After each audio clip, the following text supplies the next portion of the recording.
A very good afternoon and welcome to MGD TV and specifically on the PowerPoint show. My name is Jacob Junior Munghesi. It is our Wednesday, 8th of May 2024 and the weather outside is very okay.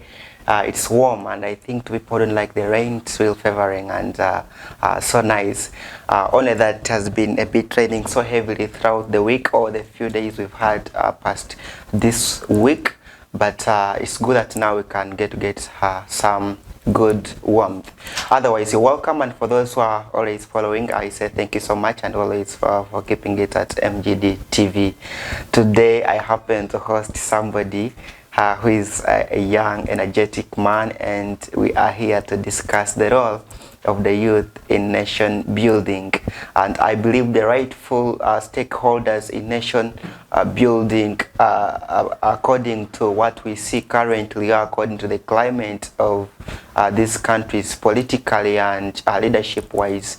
It is the youths playing a very great role, and for that case we decided to have this particular energetic young man to come discuss with us what it really means or what role exactly the youths can play in making sure that they participate effectively and ensure that the leadership of the nation or the development of the nation is achieved. Mr. You're most welcome.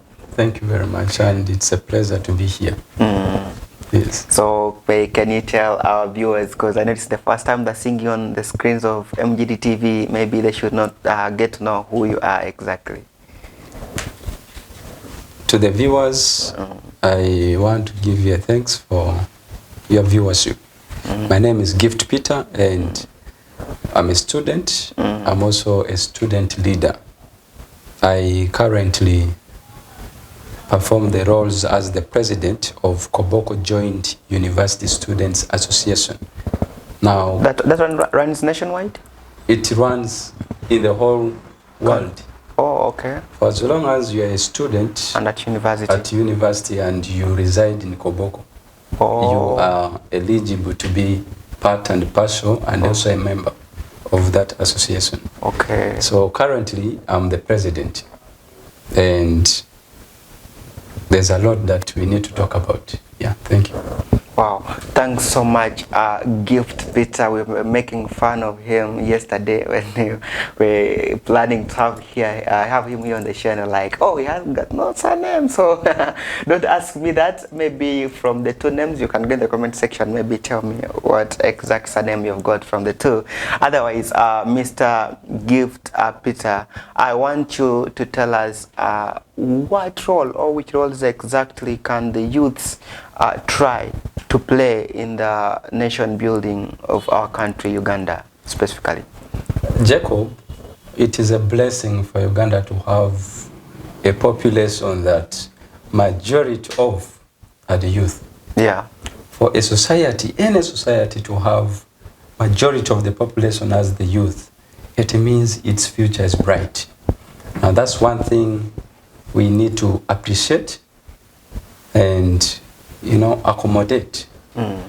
Now, having the youth being the majority is a double-sided, you can more or less say it is a double-edged sword, because the youth can either be mobilized for good cause or for bad cause. Bad cause, true.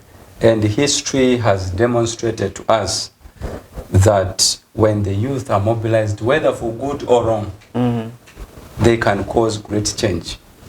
And Hitler, you must have read about him in your history books. True. History, when he rose into office, into prominence, he mobilized the youth. And it is through that competence that he was able to be installed as a leader in Germany. You can also talk about the Arab Spring. Maybe pedaling back to Hitler, he used the youth for the wrong cause. And it caused disaster in the whole world. Now you came to the Arab Spring, which swept across the Arab nations and the northern part of Africa. It was predominantly the youth that were used. Now you also look at the unflinching thirst for freedom in South Africa against the you know, the shackles of the apartheid. The youth rose again and performed that perfect role and said, enough is enough. We have got to put an end to this thick of things. So many questions can be asked about the role of the youth. I've just given you just 1/3 of the examples. There are very many out there. And it has been demonstrated that when the youth are organized, whether for good or bad, they can change the spectrum of a state. And that has been demonstrated worldwide. We have a plethora of examples, and we need to pick up from there. Wow. So you were giving examples of the role of youths, and now I wanted to look at those a few specific roles, maybe like, you know, the youths can have to do this and that to ensure that they actively participate in the development of the nation. Is what I want us to now look at, those specific things that the youths can do or have to do to ensure that they actively participate in the nation building. You see, the youth are a dynamic portion of a population. So that means they are very energetic, they are adaptive, and they have the enthusiasm. They are very fresh, they have fresh energies. True. And they can carry the load of the state on their back. True. I want to give an example here in Uganda. Uganda has a wider population of the youth. Now that means if the youth are not well tailored, Uganda will miss a lot. And one example I can give you is Japan. In World War I, the US bombed Japan to the ashes. Now, anyone could have thought Japan wouldn't rise from again. there. True. Because a whole country being bombed, and that left Japan miserable. So what the leadership at the time did was to invest in the youth, because that was the direction of the country, investing on the youth. And then we are seeing the dividends being reaped right now. Where is Japan? A country that has been decimated to the core. They are rising to the top of the world. True. So I want to believe the youth in Uganda are playing a pivotal role. We are having a system where the youth are being viewed as just merely as voting machines and just elements that can be paraded on streets to cause violence. That is not how the youth are supposed to be engaged. We believe when the youth are mentored, are skilled, when the youth are given the platforms and the opportunities to maximize their potential, they can assure you that they can operate and yield results. So our role is to make sure we stand on rooftops and tell these people that the youth also have a say in the politics of the country. We've been told that the youth are the leaders of tomorrow. That narrative is not true. The narrative is not true. Even today, the leaders that can cause change can be youth. That narrative is meant to divert you and make you look like you should wait. But we have leaders who are old enough and are not performing their critical roles. So, who must step in? Because we who have majority of the population, I believe you must even have majority of the representation. Which is the opposite. Which is now the opposite. Because I believe where the youth are supposed to have the critical change or the critical impact is the politics. Because that is where the decisions are made. Whether good or bad, whether they are for the youth or not, that is where the decisions are made. Issues of politics. You look at the representation, currently our politics are commercialized.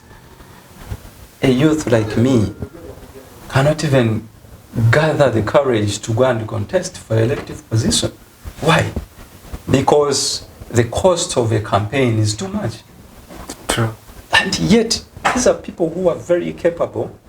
They are intelligent. They have the ideas. They are bubbling with ideas out there. So many of them. You host every week, you host youth here. And if I watch their shows, I can assure you the information they relay out there is what the country needs. But the platforms to, come and propagate these issues are few. So I believe the youth should have a say. We should say enough is enough. We are no longer just voting machines. We are key players in this comedy called politics. And we should wear our jerseys and play that football game of politics, because that's where we deserve to be. I do know that you can become a leader in any field and cause change. For instance, in the agricultural sector, you can talk about the ICT industry, so many things in the business area. But for that to happen, we need to prepare the field for them to flourish. And it is the role of the government to make sure the field is prepared. Even the best seed cannot sprout in an unprepared field. True. So I can assure you, pick a seed of any crop and put it on this tile. You can predict what will happen in the next few days. It will not sprout. Put that seed in a good fertile ground, you'll see the effects. So we need to give the youth the platform for them to exercise their full potential. That is all I can say. Wow. So the fact that the youths are stakeholders in national leadership, do you feel the representation that we have, according to the provisions now in the national politics, that we only have representatives, youth representatives per region, that we have youth representative in the central, northern, in the parliament, which is the center of decision making of this country, do you feel having only those regional representatives is enough for the youths to actively have a say in the decision making of this nation? I want to reiterate what I first told you. Parliament is the boiling pot of all the laws, all the policies that this country has. Now that means the youth who have 75% population in the country, if they're not well represented there, you know what will happen. Back to your question. We have a system of representation. In a district, you have at least the woman member of parliament that is gazetted for nearly every district, actually all districts. That one is a good course in the right direction. We are saying the MPs must have a say on the part of the youth. Currently, the youth are represented regionally. So for you to contest, me who comes from Koboko, part of northern Uganda and West Nile, I am represented by one MP who represents the entire northern Uganda. Very many districts. Very many districts. Very many. And first of all, this youth here is paid the same amount of money as the woman MP representing just a district. Then someone representing only a district is paid. Okay, just even a constituency, yes. Exactly. Now you can see the discrepancies. You know the cost of election. Yeah. For you to contest, you know how much it is needed for you to, marshal up and yield results. A youth who is just fresh from school like me, I am therefore handicapped. I cannot afford to campaign in these whole districts. That is how terrible it has been, campaigning in these whole districts. And also after I've gone through parliament, after I've succeeded in that election, I have to represent these magnanimous districts in the region. There are very many. And I receive the same pay, the same privileges as that person who represents a constituency. That's how unfair this system has been. I want to argue that we should scrap at least one seat, parliamentary seat in a district, and install that seat of a youth in every district. Every district must have a youth MP. You know how powerful that can be? It can rally together all the youth in that district because they feel there's someone of their own who can listen to them. They can open up. So that is how things are supposed to be. Now, for us who are viewed as people who are literally making noise, that is how terrible this state has been. And I believe those are the reforms we need if we are to make sure the youth are put at the dinner table of political affairs. Yes. Somebody would argue that, yes, we are talking of regional representation in the parliament, but then we've got representatives, youth representatives at every district level. But then there is a feeling that maybe these leaders are not felt. However much they are representing the youths at every district, you find there is a youth, maybe district youth chairperson. But then do you think that the feel of the people, of the youth themselves, that these people's leadership is not felt, is right? Now, Jacob, we should understand the district youth chairpersons run local governments. Yeah, true. That is their job predominantly. And the constitution is clear. The local governments are supposed to implement policies of the government. Policies tailored towards making change in local governments. That's what the local governments are supposed to oversee. See to it that their services carried out in the district. See to it that, those who are employed to work for the people do their job. And government policies are implemented at the district level. So that in itself is not enough. In other words, why do we have MPs? Why do we have MPs? Because there are matters which are beyond control. So you need these people to go and fetch the information, bring it to the floor of parliament. So I believe the youth must be represented at the district level.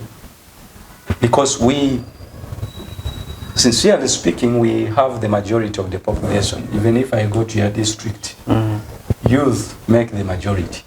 My district, youth make the majority. Why don't we have representation which is key? Why? Because the direction of this country will define the mode of action. If you are seeing the youth are not being prioritized, even in national politics, what does it mean? So as youth, I believe we have to put ourselves in the forefront. We are the foot soldiers and vanguards of progress. So if we hold our guns back, little progress will be felt. Now for us to be effective, we need the government to chip in. Now those are the platforms for us to prove a point. For us to put a strong case that we too matter.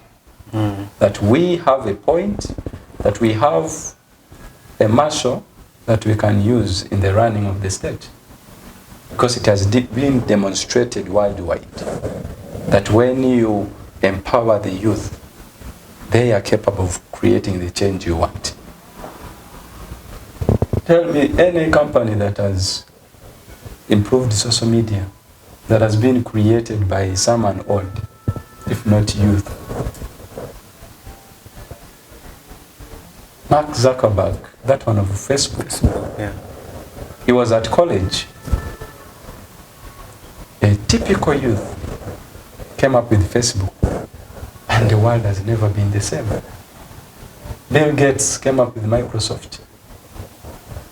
Now those are progresses that we need to understand and emulate from. When you make a good system, the youth will sprout and cause change. But then when you suffocate them and view them as political vehicles that you can use or voting machines, then you are losing the direction of the country. So don't you think now the blame now, according to the statement you just made, goes back to the government system of handling youths and maybe the education system? That can be a part of the blame, but not entirely the whole blame. Because even as the government is making strides in making sure that they place the youth to the center of issues, the youth themselves must be organized. Those who usually create change are those who are organized. It is said that the world listens to those who are organized. So the youth who are organized, it has been demonstrated that they are capable of creating change. If we are disorganized, we cannot create something meaningful. That's why the youth must be organized, either in political parties, either in unions, either in associations like I lead. They are capable of fronting one voice and creating change if they are not in the government. Because organized groups, you have 5 fingers which can make a very good fist. If all of them are cut away and you are left with one, you cannot make a fist.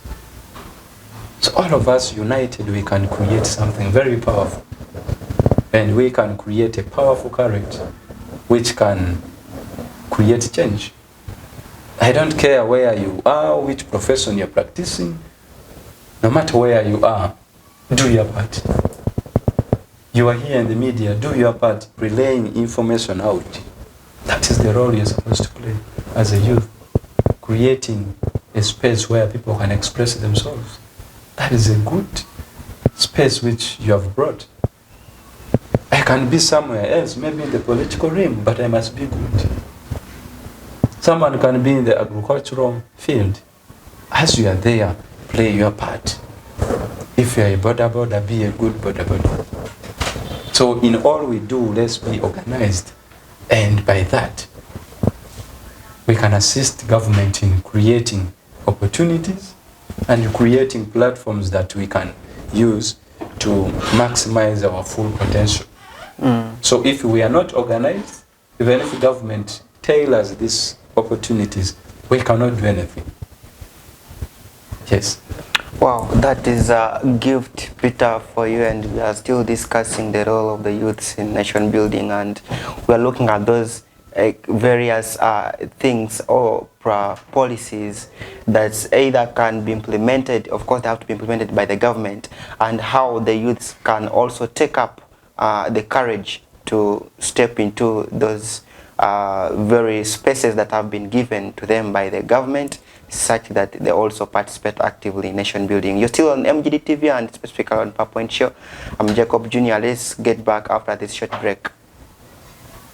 Welcome to MGD Media, where our state-of-the-art studios are based. We offer a variety of media services and production, which include music production, video production, photography, online marketing, printing of all sorts of documents. We also offer space to produce talk shows using our latest technology at affordable prices. Please come to our studios and take advantage of our quality and amazing services. We are located in Kabaragala Junction, behind Equity Bank, along Senyonga Road, on Charisimbazila Plaza. For more information, please contact us on 0700 53 5601.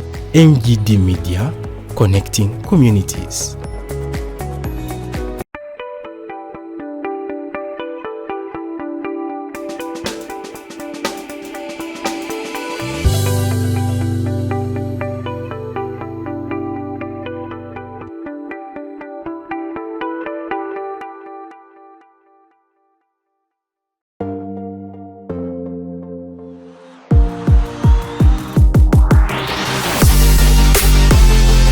We'll be back from that short break, and you're still on the PowerPoint show here on MGD TV.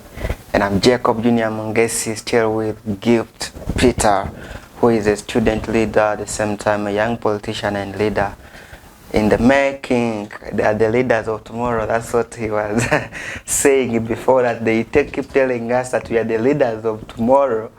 Yet tomorrow is today, and he feels the narrative should be changed. They should be telling us that you are the leaders of today, because I think it's also about the mindset. When you told you the leader of tomorrow, it will make you asleep and think tomorrow is coming the next day until you wait and wait.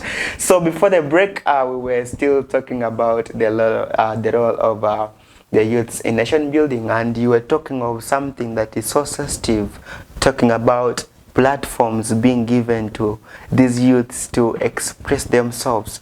But I want to also draw you to what I could term as a fact, that the youth these days don't seem to be interested in such information, that you realize that as we are here discussing this, people in their mind, what they're waiting for is to hear a certain song, talk about a certain musician, which is not bad, but talking about them in which perspective. So I want you to prove me right or wrong, the fact that these youths no longer maybe seem to be interested in getting such information that is aimed at maybe empowering their mindset. You see, Jacob, it's like a hobby. You might like sports. Yeah. I may not like it. True. So these issues, for people to come and express themselves, I do not mean walking in here and having a platform like this. Yes. Expressing ideas like I'm doing. Yes. I mean a platform for you to exercise your full potential, even if it is right here. We need such platforms. For those who want to be there, we need such platforms. Because when there's no platform, we really cannot express ourselves better. So we need platforms like this. For those who are doing in different sectors, we need to be supported. For instance, in the transport sector, the youth can go there. The tourism sector, the youth can be creative and be guided along that line. We have the sector in ICT. Do we have the structures around, the infrastructure to assist the youth, maximize their full potential? The engineering, we have youth who are there. How many times do you find contracts being awarded to these people? Do they have the platform for them to exercise their full potential? For instance, the engineering sector. We have so many youths who have graduated, and so many times we have contracts being awarded to people outside this country. Why? So we need to create these structures and infrastructures in every field to ensure that the youth play their role. And this cannot only be done by government. Even the private allies, private sector foundation must chip in. Create these jobs for people to come and really do their best. You may not know my full potential unless you give me a platform for me to prove myself. So others are self-made. Others can be nurtured by other organizations or even government. Whether in politics or which kind of field, but we need to create that arena. Just like I told you, a good seed cannot sprout in an unprepared field.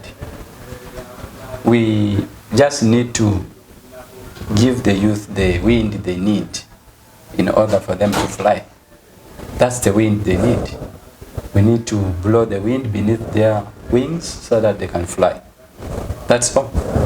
It has been proven outside, it has worked. And if we do it here, we can survive and it can work. I want to know, of recent, most of the youths you find studying, those at campus, somebody will tell you, my dream is to move out of the country the moment they finish their studies. And truly, when you happen to go to the Ministry of Internal Affairs, you realize the majority of the people lining up for passports there are youths who want to leave the country. And I think Uganda is one of those countries on the continent of Africa who are exporting majority of the youthful labor to the outside countries like Oman, the Qatars, and so forth.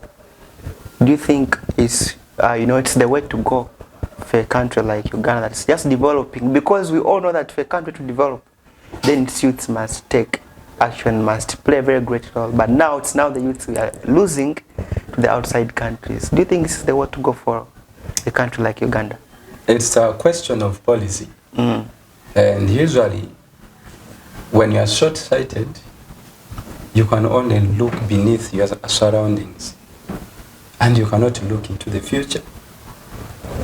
We have a government that prides on solving merely symptoms rather than the real causes of issues. We have these young, interesting kids who are fighting, risking limbs, risking their lives to go and kidneys. Get good pay. And what amount? 900,000. Do we have the structures within? Are these youth skilled enough? We are complaining that they don't listen, they don't want to get stories of, tribulations that people have been facing from outside, and they keep tracking that side. We shouldn't blame these people who are going. We should actually blame those who are capacitating them to go. Because we are having those who are making money out of this business. And who is making money? The government. Government is making money. These organizations ferrying people out are making money. So what do we need to do? We need to wipe out all these organizations and be very careful and deliberate. Because look at the people going out and look at the money coming in. Carry out cost benefits analysis and see if we try to stop these people and we train them and scale them and provide them the initiatives and opportunities for them to thrive here and make their own businesses. But if it happens, how it will translate into the booming of the economy? We are not looking at the future. We are merely short-sighted. So I believe government is deliberate in these things. How can you say it's deliberate when just a few days ago, when we were celebrating the Labor Day, the president was so much against the issue of people moving out of the country that are going to look for jobs, and he said jobs are here in Uganda. We have the jobs, but the problem is lack of vision by the people. You see, the president has become like a pastor who goes to church and preaches about this and that. Speaking, the president is the head of state. If he's going to lament and does nothing about it, then who can do it? The Parliament of Uganda, where laws are supposed to be made to regulate these things, they are paying deaf ear. And that's why I'm saying they are deliberate. Deliberate in their actions, and they don't want to do something about it. You cannot tell me wiping out this scheme of things cannot be done. Put me as president of this country. 1 week, this thing's out. No excuses. It's putting blame. Why are you going? Why are you going? Why don't you first solve the root cause? And then everything will end. you are solving the symptoms. People are going out. Why are you going? Why are you going? Where you go? Wait, we need to wipe out these things. And these kids will find nowhere to go. And then they stay here, They will- starve from within. Of course, that now comes to what alternative do you have for them? Of course, I think the government is not ready to stop them because they have no alternative at hand. That is it. And now why should you complain? You have no alternative for somebody who is going out. Why are you peddling your complaints in the public? So to some extent, I should agree that it's deliberate. It's very deliberate, yes. If I don't have food for you in my house as my child, if you go out to your neighborhood and say, I'm going to target that lunch, and at least as a father you'll be like, yes, I've been saved today. The child will go and eat from outside. Yet you've negated your role as a father of providing that necessary basic needs for your children. So the government must step up and create opportunities for the youth. Majority of them are youth. You will never see someone of 40 years going there. True. All these are youth which can be trapped here. You can train these people, skill them, educate them. We have so many hotels. They are going to carry out things which they could have done here. Uganda has so many hotels. The tourism sector has immense opportunities. Why can't we scale these people? Very cheaply. So something government has to reconsider. For us, our job is to stand on rooftops and make the noise. We remove the wax in their ears so that they can listen. Wow. Now, and this draws me direct to the fact that you're a young leader who is ambitious, or whose ambitions is to maybe take up political leadership, and you happen to be coming from a region that has bred many great leaders in this nation. We have seen those of Ayume, very great leaders in this nation.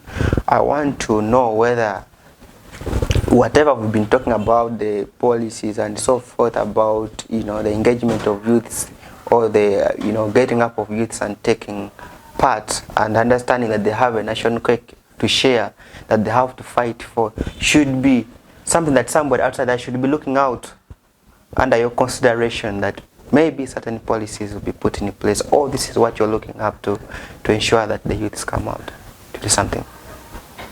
My plan is to be a key player, not just a spectator. I've spectated for too long, and I believe it's now time to wear the jersey and become a key part of the pitch. So 2026, we are going to create a tsunami in the political arena, because I believe I will have a good representation of the youth. I know I perfectly represent the youth. I will be their voice. If they deem me fit, like they are saying right now, calling me to go back home and be their voice, I can be a perfect voice for them.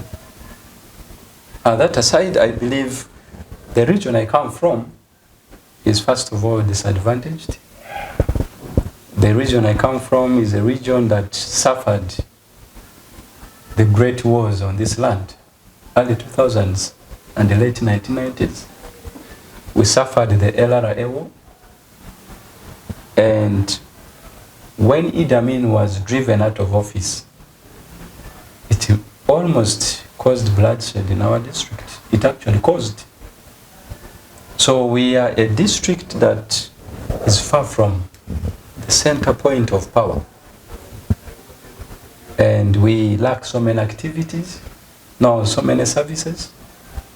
And I believe at this material time we need leaders who are well conversant of that fact. You shouldn't have leaders who enjoy the ACs and the comfort of their offices. It is high time we need serious leaders. And 2026 is the time. We must put on our stockings and be there physically and very actively, so that we create change. We shouldn't waste time. We have wasted a lot of time since independence,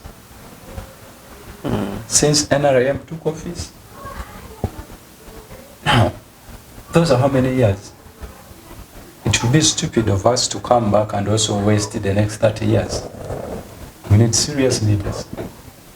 That's why I am going to be a very key player in these 2026 elections. Maybe like in a few statements, can you tell us how you plan like to incorporate those youths in your policies as a leader? Exactly what I was preaching. My focus is to galvanize and unite the youth. I'm part and parcel of them. So I'm going to galvanize all of them, and then come up with one agenda. Because if you diagnose a disease wrongly, you will not provide the right medication. Doctors can tell you that. So we first of all need to go to the youth and find out the real issues on ground, so that we can create the best medication for them. Because currently, unemployment is the stone in the shoe of every youth. That's a very big problem. It's a bottleneck. And people say the bottlenecks are so many that even the necks are on top. So it's our job to first of all reach out to the youth. I was talking about youth representation. And my issue is to go back to them. We sit. I'm finishing in May.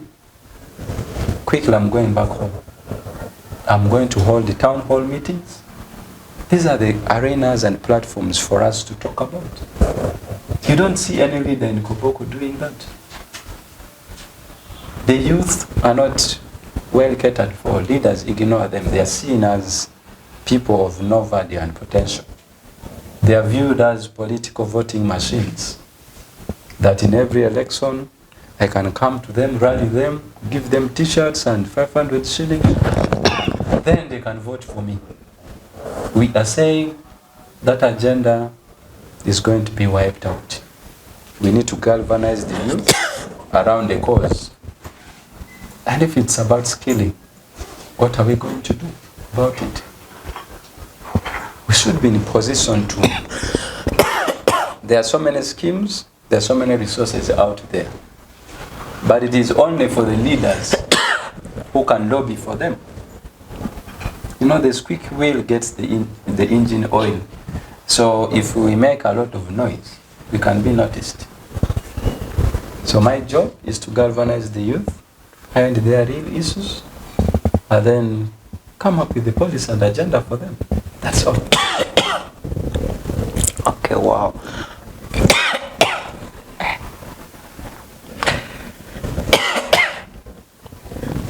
Okay, fine. What I wanted maybe for you to finalize with is maybe that particular message that you want to lastly maybe send to the youth out there, and specifically first send to those that belong to your area that you plan to gain lead, and then maybe you can generalize afterwards to all the youths of Uganda.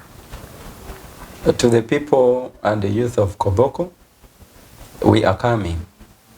And this time around it's going to be different. We must put an end to the new normal. The new normal is that political leaders are full of excuses. Most times they give you excuses than what you need to hear. Now it's time for us to say no more excuses. We are coming to have a system where you'll be represented and your voices will be heard. My plea to you is that we should be organized. We should have very good organization plans, because those who are organized are the ones who are helped. Those who are organized are those who are noticed. So we should be organized. Now, to the entire public, I think it's high time if we can learn a lesson that we are not merely voting machines. I don't know how many times I repeated this statement. Don't accept to be used as a voting machine. Don't just accept to be used as vehicles for protests. What you need to do is that have a concrete plan, be organized, and let's have a say in the destiny of our country, because we make plethora of the half of the population. So let's have a say, let's have a destiny, let's have a clear map of where we want to go, and we should be active participants in that. Thank you. Wow, thanks so much. That is Gift Peter. You say you're coming for which position? Local Council, LC5 chairperson. Oh, LC5 chairperson. Yes. And these are people who play a very great role in our districts, because they're actually more down to earth than the members of parliament. Unlike the members of parliament who have to travel to the central to attend the parliamentary sittings and so forth, these local council chairpersons are always in the villages and trying to reach out to the people. The people are always down to earth, and I hope that's the best position for somebody who is getting to, you know, incorporate people into active, you know, policy participation in maybe government programs and so forth. So of course, for us, we shall wish you the best, and maybe, who knows, next time we bring you back here, we shall be addressing you as honorable son. So for the position you will have taken over. And there is always a saying that these politicians speak good before they assume those positions, but after assuming them, they become something else and they forget about the voters and even forget the manifestos. They always have alternative manifestos. I have this before and then after I have this one. So we hope yours to chip in. Honorable Mukasambide, the current Iyala MP, made a statement that these days we have so many idiots in politics because we don't have idiot detection systems. And how do you detect an idiot who is coming to dupe you? So you as the voter, you should have an idiot detection system so that you can know this person is not real. So these leaders are a representation of us.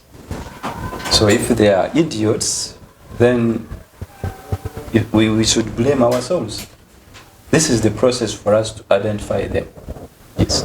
Well, that has been Gift Peter from Koboko, a student leader and young politician. We hope he does what is required of him in the next few days or period to come, so that we see a change in the youths and the country as a whole. Of course, here at MGD TV and specifically PowerPoint Show, we are dedicated to that, to ensure that information reaches the rightful people, so that you keep whatever we keep dissecting here is analyzed by you, and you also see who can do what and how can what be done at what time and where, in which period and from where.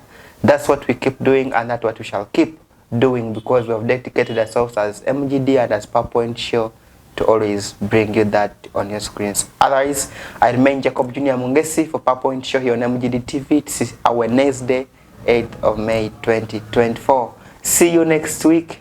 Bye-bye.